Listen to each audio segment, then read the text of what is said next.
ভয়ঙ্কর হামলার মুখে গোপালগঞ্জ, সেনাবাহিনীর গুলি, কারফিউ, রাজনৈতিক প্রতিশোধ সব মিলিয়ে যেন বাংলাদেশের নতুন এক উত্তপ্ত অধ্যায়ের শুরু।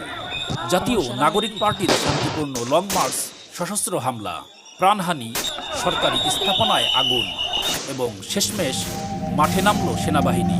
আর এবার মুখ খুলছে আইএসপিআর। প্রশ্ন একটাই, গোপালগঞ্জ কি বাংলাদেশেরই অংশ, নাকি কেউ বানিয়ে ফেলছে ব্যক্তিগত দুর্গ?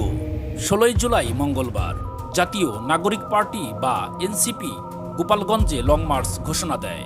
এলাকায় জমায়েত হয় হাজারো মানুষ, কিন্তু শান্তিপূর্ণ এই কর্মসূচি হঠাৎই রণক্ষেত্র পরিণত হয়।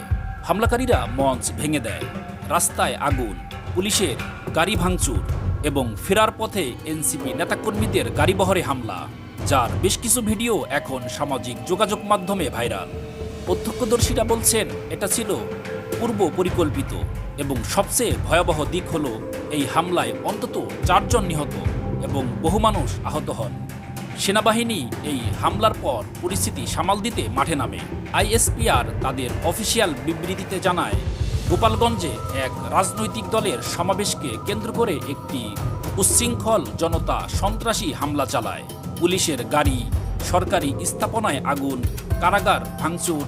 সবচেয়ে উদ্বেগজনক হল সেনাবাহিনীর উপরও ইট, পাটকেল ও ককটেল ছোড়া হয়। সেনাবাহিনী মাইকিং করে বিবৃতি করে, পরে বাধ্য হয়ে আত্মরক্ষায় বল প্রয়োগ করে। আইএসপিআর আরও জানায়, যৌথ বাহিনী পরিস্থিতি নিয়ন্ত্রণে আনতে সক্ষম হয়েছে। কারফিউ চলছে, গোপালগঞ্জ নিরাপত্তা এখন স্বাভাবিক পর্যায়ে রয়েছে। তবে এখানেই থেমে থাকছে না আলোচনা। রাজনৈতিক বিশ্লেষক, সাংবাদিক এবং বিএনপির শীর্ষ নেতারা একে বলছেন বাংলাদেশের গণতন্ত্র ও সংবিধানের উপরে সরাসরি আঘাত। এক সাবেক প্রেস সচিবের কথায়, আওয়ামী লীগ ক্ষমতা হারানোর পর গোপালগঞ্জকে যেন ব্যক্তিগত জমিদারি পরিণত করেছে।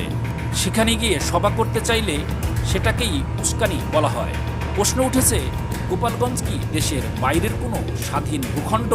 সেনাবাহিনী কি রাজনৈতিক সহিংসতার হাতিয়ার হয়ে যাচ্ছে?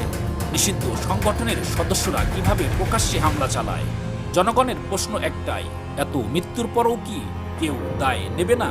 এই হামলাকারীরা কি শুধুই উচ্ছৃঙ্খল জনতা, নাকি কোনো নির্দিষ্ট গোষ্ঠীর নির্দেশে কাজ করছে? আহতদের বিচার, স্বাধীন রাজনীতির পরিবেশ এবং গোপালগঞ্জে রাষ্ট্রীয় আইন কার্যকরের দাবিতে এখন উত্তাল জনমত।